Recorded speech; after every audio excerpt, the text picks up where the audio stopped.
Hello, so today is going to be another VOD review of a Smolder slash Shapeshifter kind of game.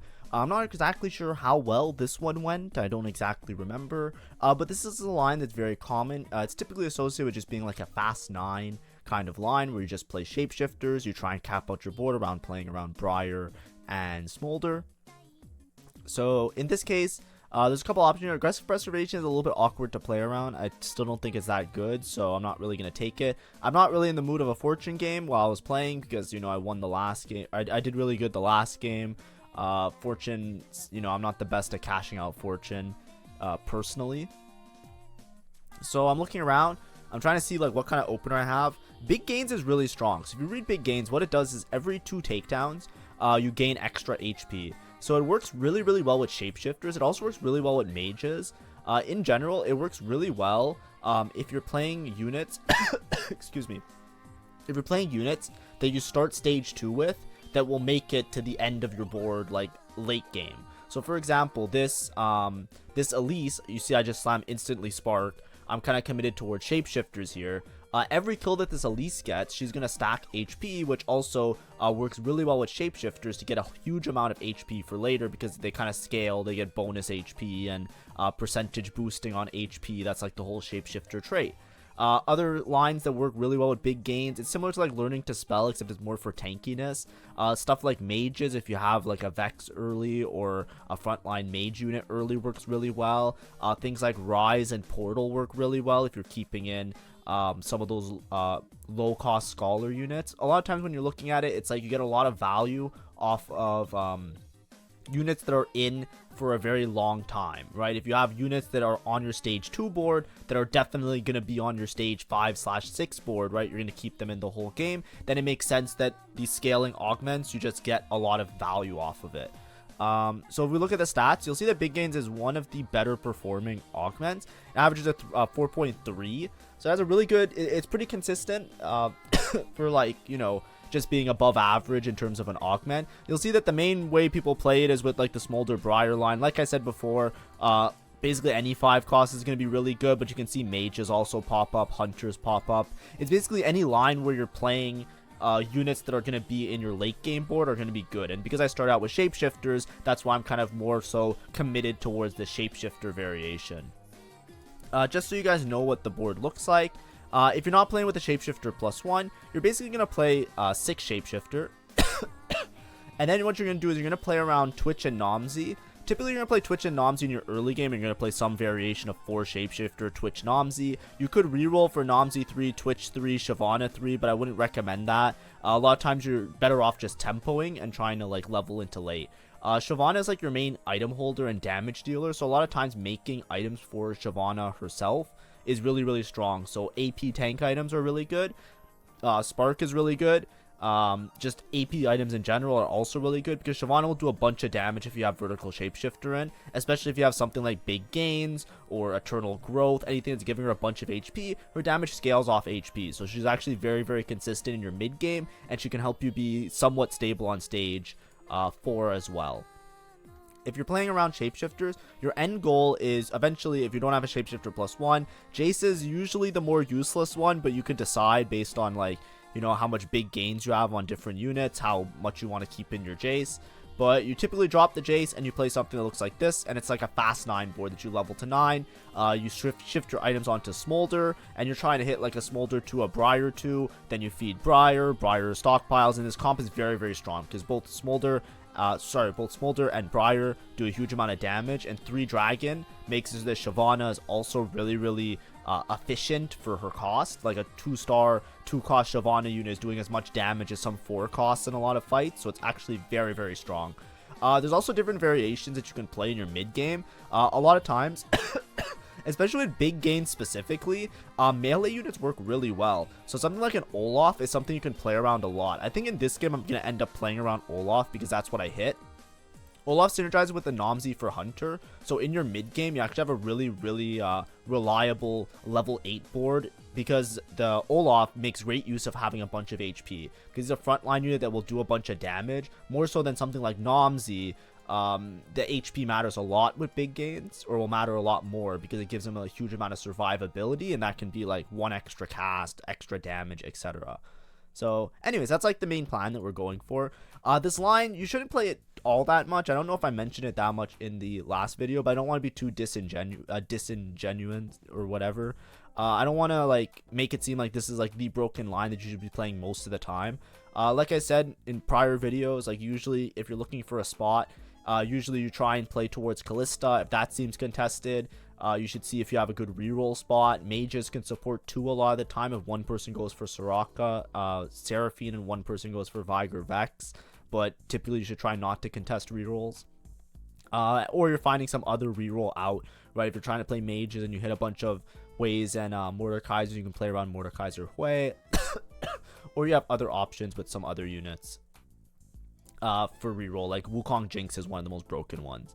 But that's typically the patch. Something that kind of sneaks through the cracks is playing around Fast 9. Now the problem with the Shapeshifter build is even if it's contested, it feels really bad because sometimes you just don't hit the upgrades on the 5 cost. And it's also very, very dependent on hitting the 5 cost upgrades. It's like, yes, if you hit Briar 2, Smolder 2, you're probably going to go first. But if anybody else like high rolls or has like a really strong game plan or like hits some kind of Giga Augment, it's not going to beat those. And then risking a lot of your HP in your mid game, you usually have to sacrifice stage 4 with this comp. Very few times is it the correct decision to like roll really deep on level 8. A lot of times you're trying to fast 9. So you have to really like, you know, I don't know how to describe it. Your game has to be really, really good from the start. So if you look here, this is a incredible start because I have big gains. So every time I win rounds, it means I'm killing units. So all my dudes are getting a bunch of HP, right? All my units in are getting a bunch of HP. I'm 100 streaking, like I 5 streak all of stage 2. So I'm very strong. This is what a spot looks like for like a quote unquote fast 9, for example, right? Setting yourself up. You can't just like start the game off and be like, I'm Shapeshifters, I'm fast 9. Like sometimes it will be really, really troll and it won't work out because going 9 as quickly as possible, there's a lot of value in rolling on 8. There's a lot of value in buying charms. Charms can strengthen your board both in the short term as well as long term. They can give you things like items or components that can literally like spike your board significantly. So you always have to make that decision. If you roll really deep on level 8, then you might run into a problem of not being able to make it to 9. You might not have the odds to hit the Smolder 2 Briar 2, so you're going to be very low cap if you stay on level 8, even if you play around Olaf or Varus or those type of units that you can hit on level 8. It's just not like an adequate setup in general. Here I get dropped a tier. I'm not exactly sure what to make with tier. Protector's Vow is really good on a lot of the Shapeshifters. I remember in the stats a while ago. I'm just going to keep stacking on this Elise. As soon as I hit Shyvana 2 though, I'm going to switch the items over to the Shyvana, and then the Shyvana can get some stacks of doing some more damage ideally. Here I'm just playing 3 Eldritch. I would ideally like to play 4 Shapeshifter. This is the strongest guy. I wouldn't have 5 streaked if I fought this guy. He just hit off Carousel, the extra Hecarim. So he has a Hecarim 2 with like triple items. So I was always going to lose to this guy. But either way, I would ideally like to get an extra Shapeshifter in because I'm angling myself not towards reroll as much as I am angling myself towards Fast 9 variation of Shapeshifters Dragons. I don't want to find myself in a spot where I'm rolling too much at a low level. Here, Trait Tracker is really strong, by the way. A lot of times it can put you into like Exodia spots where you just win the game for free. I'm too scared to take it here because I already have a game plan with big gains that's kind of working, so I don't want to like necessarily introduce that RNG and pivot. Stand United isn't that great because I'm not going to be playing stuff. Spin to Wins fucking sucks here because, like I said, I'm not really playing towards it. I don't have items for it or anything. So it looks like I just have to take Epoch. I don't really like Epoch that much. Now, this is something I think I forgot. They changed Epoch this set, or like one of the patches this set. I'm not sure when they changed it. Excuse me. I should buy this Olaf. I don't know when they changed it, but they changed Epoch that the rolls don't disappear after the first turn. I think it was at the start of the set, but I'm using like I have the muscle memory of last set, because with Epoch last set, it's like you get 3 rerolls that only work on that round. I think now they can transfer over, like you can stack them up, like you don't have to use them on the round that you proc Epoch. So I'm not sure when that was changed. That's my bad. I think it would have been better for me to wait to roll. But at the same time, rolling now set me up that I have 4 Shapeshifters, so my board's a little bit stronger. As you can see, hitting the Olaf, I'm probably going to play around this Olaf. He could get big gain stacks as well, which is great. So we're happy with this situation. Having an Olaf in early, if he happens to get a kill, or he happens to get 2 kills, he gains HP, and I'll play around this Olaf variation because I hit it so early. Whenever you're playing this line, you should always be open to playing around Olaf. Yes, the highest cap is if you have Smolder with Blaster, but you can just play Smolder and just keep an Olaf too. It's not maybe as high cap as the Varus variation, but it's fine, right? It's totally fine, especially with big gains where this Olaf's going to be stacking now. We'll run into a position where we'll actually be... this Olaf could be like a demon unit for late game, especially if we get good items on him. Excuse me for the coughing. I had really bad sickness a bit ago, so it still lingers, and there's nothing I can really do about it. I've been feeling well, like I'm totally fine, not sick anymore, but you know, it feels like long COVID type situation going on here. But anyways, if you like my content, make sure to like and subscribe, by the way. Hopefully, I think there's patch notes tomorrow. I can't remember if it's been 1 week or if it's been 2 weeks or whatever. I've lost track of time. But if it's a good patch day, then tomorrow will be the patch review where I'll talk about the patch notes. So if you're interested in seeing that, make sure to check it out. Yeah, we'll see how things go. I wasn't particularly fond of this patch. I think I'm just not fond of this set in general, by the way. So like a lot of these strategies, you know, I'm trying to find ways to make interesting videos and stuff like that. But I'm pretty sure, like, you know, if you're a young person trying to rank up in TFT these days, you should just be playing Kalista almost every game, right? Every game that you have an opener that looks like you can potentially play Kalista. If you can ask your question, if you look at your spawn, you can ask the question, could I play Kalista here? And the answer is, yeah, I could. You should probably be playing Kalista almost every single game. And it's been like that for like a month now. This patch is significantly better than the last patch, by the way. I'm not saying that it's like worse. They definitely made changes to make like some variation in the comms, because last patch was like way more miserable. But like, you know, in general, I feel like this entire set so far has been a very 2-1 decision heavy. Here I just level for Frost because I'm rich enough, right? It's totally fine. I'm not going for Elise 3. I'm not going for Nomsy 3. Here I think I made a mistake though. I think I should just remove the Deathblade, excuse me, and put it on this Olaf. I think stacking Olaf is way more important than stacking Nomsy. So when you're playing something like big gains, the same thing with like learning to spell, you want to make sure the items are on units that actually matter. Because like, you know, if they're like kill stealing, so for example it's Nomsy that might be kill stealing, I should remove this Deathblade ASAP and put it on the Olaf. Nomsy right now might do a little bit more damage than the Olaf because of having like, you know, being upgraded, and Nomsy kind of does a shit ton of damage with swords. But I should just put the Deathblade on the Olaf. Also, I probably should prioritize another item besides Deathblade. I should just prior Olaf items. But that's just my bad. I think that, you know, I think that, I think I'm too hellbent on itemizing the dragon units, because Nomsy is really significant if you have 3 dragon in, because with 3 dragon you get such a damage boost that even a Nomsy 2 pumps out like a decent amount of damage. But I'm too hellbent on like thinking many steps ahead this game that I think it would be better to look a little bit more short-sighted, right? Itemize the Olaf, make sure the Olaf's getting as many kills as possible, and then make sure that he's earning as much HP, and that would help me out a lot more. This Elise though is doing wonders. Early item slams were great. I do run into a problem though, that I want to use the remover on the Elise as well as the Nomsy, so I have to remember to use my remover here. If I don't use my remover here, it'll be really bad, because I need 2 removers, right? I need to remove the Elise items, and I need to remove the Nomsy item. So if I don't use my remover here, I actually put myself in a really, really bad spot. So let's see what I do. And of course, I'm streaming and I'm live when I'm playing these games. As you can see, I'm explaining something to chat about how Shyvana and Olaf can be positioned to double attack the same target. That's why I was like waving around the Shyvana and the Olaf. and I forgot to use my remover. So that's a big problem, because now I want to transfer the Elise items, and if I transfer the Elise items, I can't transfer the Nomsy items. So yeah, that's not good. I'm so dumb sometimes. That's Shyvana. This was stacking. Oh, that's so unfortunate. So you see what happened there? Oh, that sucks.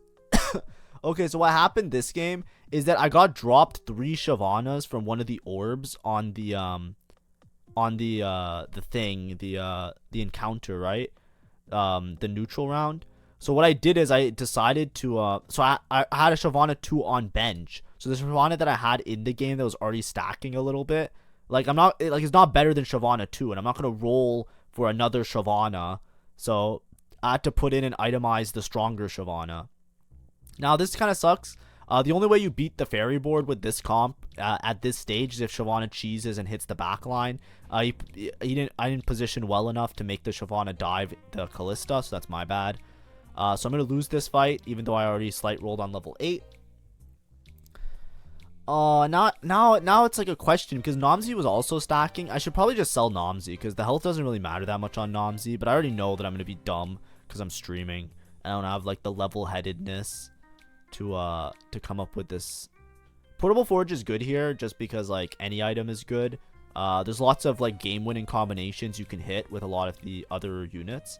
I think Road Rejuvenation is really bad for the Shapeshifter board. If you look it up in the stats, it's like really it's not good. Like it doesn't really do anything for the board. So I definitely think that you shouldn't take that. So it's probably take Portable Forge and look for like Exodia. I see that I have Olaf 2. Yeah, it's Trenchcoat Olaf is probably the best case scenario. Snipers is good, and Eternal Winter is really good, but I think Trenchcoat Olaf just gives me a really good setup for Olaf. Trenchcoat will also work really well on Briar. So if I hit a Briar 2, I can transfer the Olaf items onto the Briar. I should sell the Nomsy now. I have Olaf 2. I think I won't because I'm going to have like sunk cost fallacy. Don't do this. Just think logically. Does it matter if the Nomsy has a bunch of HP? If the answer is yes or no, the answer is no. It matters way more if Olaf has HP. So I should just stack the Olaf in terms of the damage. So yeah, that's my bad. I'll probably keep this mistake going for a while. Olaf splits. This is Callista Rakan. So, you know, we're expected to not win here. It just is what it is, right? It's, you know, he has Rakan 2, Rakan 1, Callista 1. There's no way we're beating him ever. You know, it's just the way life is. We fit in 6 Shapeshifter. I think it's definitely better than Frost. I should sell this Nomsy. I will say it once or twice more. We're not going to harp on it forever because, like, you know, obviously I'm admitting to my faults, admitting to my mistake. And we'll try and say other insightful things. Definitely sell the Nomsy here if you're playing this game. Nomsy, like, while I was playing, I have, like, the little bit of the sunk cost, thinking to myself, well, you know, like, I wish that Nomsy could stay in because, what's it called? He already has some stacks from big gains. So I don't want to swap him out for a different Nomsy that won't have those stacks. But at the same time, you gotta grow up, right? You gotta put the items. I did put the items on Shyvana, by the way, like the guard breaker. I think that Shyvana having HP is different because she's a shapeshifter, so it just helps with her general tankiness. She works as like a really good frontline unit that can absorb a lot of damage. Guardbreaker gives some HP and it gives like AP. It's actually an okay item on Shyvana because I'm treating her more as like a secondary melee fighter at the same time as being like a tanky unit. So I think Guardbreaker is good slam there for Shyvana given my items. It's just that I should have put the Deathblade on the Olaf because then my Olaf would just be doing more damage, and especially with Trenchcoat, you can get a lot of big gains value off of that. So, you know, it is what it is. I'm dumb sometimes like that. That's what really holds me back. I think it's usually when I'm streaming, I'm just not dialed in. The same way I didn't use the remover. A lot of times when I'm off stream, I make a lot better decisions. But because now I'm not really like grinding for the, I don't enjoy the set enough to grind it offline. So I just play it when I stream. So I do like my 1 or 2 streams a week where I do a little bit of trying to rank climb. But other than that, I'm not really like touching the set at all. So it is what it is. As you can see here, I'm just setting up to fast 9. I have Olaf 2. I am losing fights, right? I lost 2 fights. I won 1 fight. But I am relatively stable and I have a good amount of HP. So I want to set myself up to roll on level 9 to try and play for first, because I think this is a lobby that I can play for first. Oh, you can see me here now. I'm starting to talk about it. See, it took this many rounds for me to, like, on stream start waving around the Nomsy and saying, wait, why don't I just sell the Nomsy? I should be selling the Nomsy. I have an Olaf too, right? It's like it's finally starting to click that I'm a dumbass. You know, it is what it is, you know, of course. Things like these happen. But anyways, getting towards Briar is really good, because the faster I can get to level 9, the faster I can get the big gain stacks on the other units that I want to play, right? Like if I get Briar in, I get big gains on Briar. That's gonna be really, really good setup for my late game. Okay, another Elise. I don't really care. If we natural Shyvana 3, I'm also down for Shyvana 3. Use your fucking remover, please. I need to remind myself in the past. I hope the past me remembers that I need to use my remover come neutral round. I could also go for like different Olaf items. If I get a bunch of items on neutrals, I might just put like sustain Olaf instead of pure damage Olaf. Like, both are fine. Olaf actually has a little bit of built-in Omnivamp, by the way, if you read his toolkit. Like, if you read his description. So, sometimes you'll see people make, like, pure damage Olaf. A lot of times, like, in late game especially, if you have, like, these really fast, explosive fights, it helps to just, like, have Olaf proc Hunter and just do a shit ton of damage, like, i.e. Deathblade Olaf, and just have him, like, absolutely, like, delete units. Here you can see, like, the full extent of Shyvana. That's a Shyvana 2. She just dives the back line. She just sits there and just killed the Rise, and then this guy has no damage dealer. That's why this comp works out to be really strong. Shyvana just has really good scaling to late. I'm not sure how broken she is, because, like, you know, if you prioritize only Shyvana, at one point she falls off. Like, at one point, there's so many units and so much damage that she just dies anyways. But especially for your mid game, it does help out a lot. You can cheese a lot of fights, and that's really all you need in order to set yourself up for a nice, quick level 9 setup. So here, I'm probably going to be level 9. Depending on how much gold I get here, I'll either decide to do it on 5-1 or I'll do it on 5-2, which is pretty much as fast as you can get with level 9, unless you're taking like strict augments to boost yourself to that level. And we're looking for at least 1 copy of Smolder, 1 copy of Briar, and then we're going to use our gold and try and, like, you know, have a balance of econ and hitting the right units. So we should level here. I'm rich as fuck. Reroll with all 5 costs is pretty useful. So I hit a Briar, I don't hit a Smolder. That's pretty unfortunate. I'm probably never going to play this Jace again, so I should just play towards that. I hit Nasus. I'm looking for 1 Smolder, because Smolder is just such a huge spike. Not hitting a Smolder is pretty bad, but, you know, hopefully we hit. I don't remember how this game... Yeah, we just don't hit. We have 1 Briar and no Smolders. I didn't use my remover again. Oh my god, I'm bad. I have a component anvil. I should pop it. Yeah, Bloodthirster, sure. So I have Bloodthirster, Last Whisper on Olaf. I think it would be better to Last Whisper Varus, Deathblade, Bloodthirster the Olaf, but I don't have 2 removers now, so it is what it is. I think it would... the Deathblade should have been on Olaf from a while ago. I know I said I wasn't going to harp about it. I'm still bitching about it. I'm fucking stupid. I don't want to upgrade Varus here because I'm probably keeping this Olaf forever. And if I'm playing Olaf, I'm probably not going to play Varus over... Like, I need Smolder, right? So it's like wasted gold to make it. So I'm just going to roll, I think. Man, but I just have a Briar 1, by the way. So here's the big question. I'm 66 HP. I think I should start feeding. Just because I can make like a Demon Briar. And I have enough items here to transfer items onto the Briar eventually. Yeah, so I feed now. That's good. See, so I'm feeding now. The reason I'm feeding is because, like, I know I don't have Briar 2 yet. I know, but if you look at the rest of the lobby so far, I have the most HP in the lobby. I'm in a pretty good spot to play for a first, potentially. So I'm down to start feeding, because even though I might lose 1 or 2 rounds, I should be decently strong. This guy's level 8, by the way, and he has a Briar 2. Like, isn't that fucking insane? Like, it's so high roll. I rolled, like, 50 gold. Not 50, but, like, I don't know, what was it? Like, 40 gold? 40-ish gold on level 9? I rolled, like, 40 gold on level 9. I found 1 Briar and 0 Smolders, and that guy randomly has a fucking Briar 2 on his board. Then also, did you see that? I didn't even see this guy. What's going on here? Wait.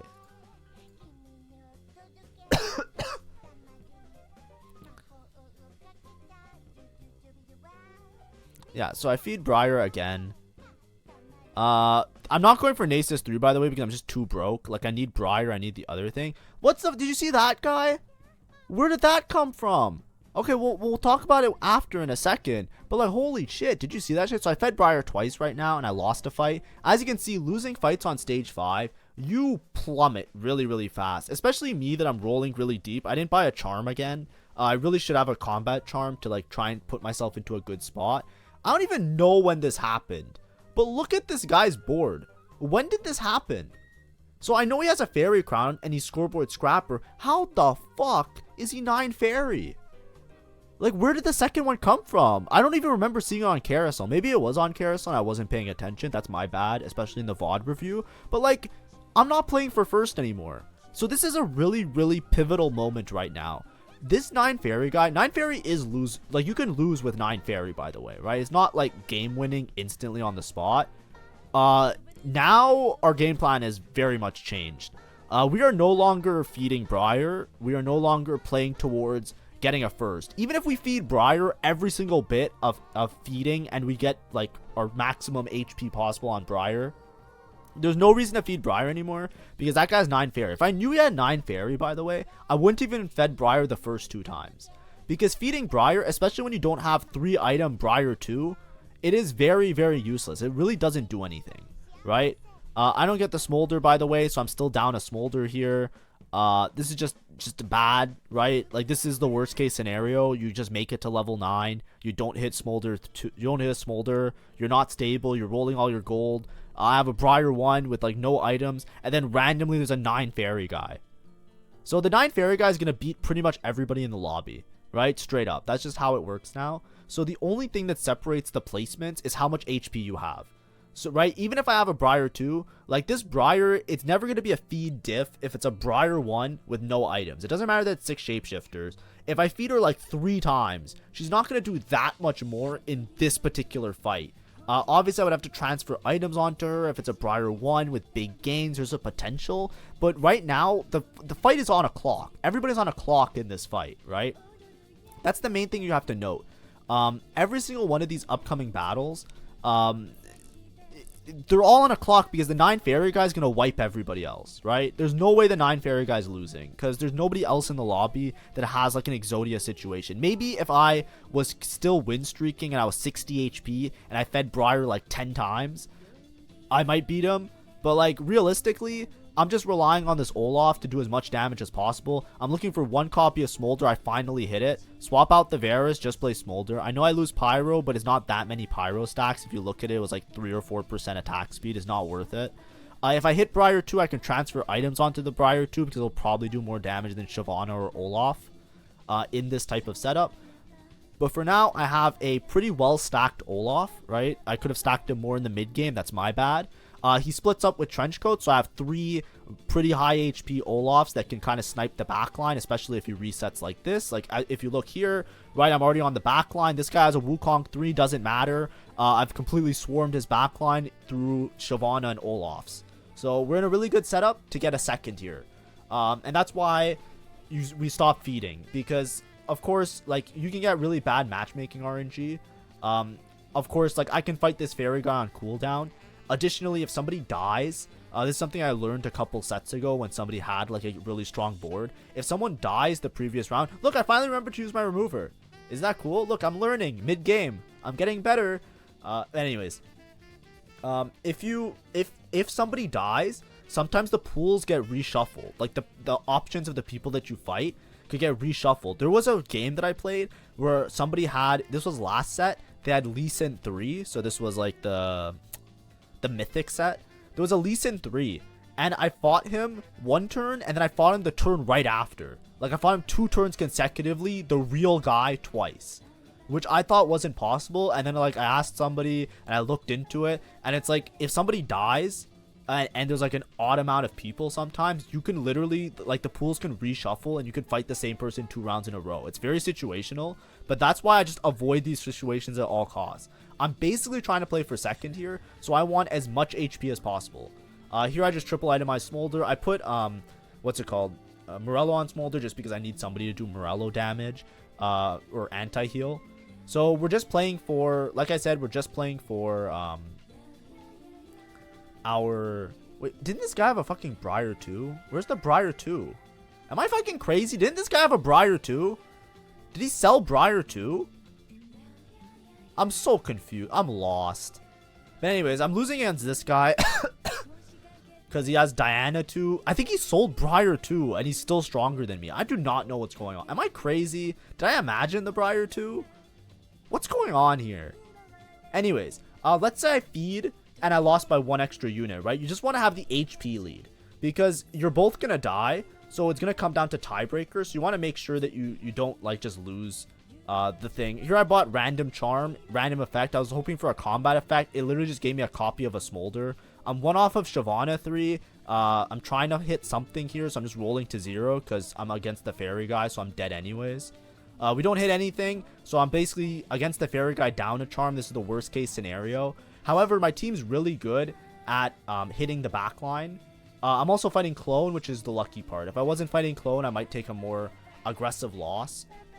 There is a chance that my Olaf breaks into 3 and like completely deletes the Callista, but that's really wishful thinking with 9 fairy. So we are killing a lot of units though. We killed pretty much all the shitters. Ideally, we just take like a 1 or 2 unit loss. We took a 4 unit loss. And as you can see, the HP difference was around 4 HP. Now you could technically argue that I could have fed the Briar 1 more time. You know, all you like, you know, push up glasses, really smart people out there. But that's what I mean, right? Whenever you're deciding whether or not you're gonna feed Briar or whether or not you're gonna set yourself up for playing for a first, you have to really identify: am I getting a first tier or am I not getting a first tier? Right? The guy that went third, he was a stronger board. He beat my board, right? Because he has Gwen 2. Like the reason he beat my board, by the way, is because he has the Blossoming Lotus. So he got so much extra damage the longer the fight went on, and my board is like a very stall heavy board because I have like shapeshifters. So my board basically like tried to outstall him, and then his Gwen and his Diana just fucking cleared my ass because, like, you know, it stacked to a point where they just did so much extra damage. That's kind of how so it was just a bad matchup. Like whenever somebody has something like Blossoming Lotus or like a scaling, like, you know, the longer the fight goes on, the more damage you, like Ascension, for example, right? If I was fighting against somebody with like Ascension, those things are usually bad Shapeshifter is usually bad against those ones. The same way that, like, it's good if I have them, right? Shapeshifters is a very stall heavy comp because you just have like a giga frontline.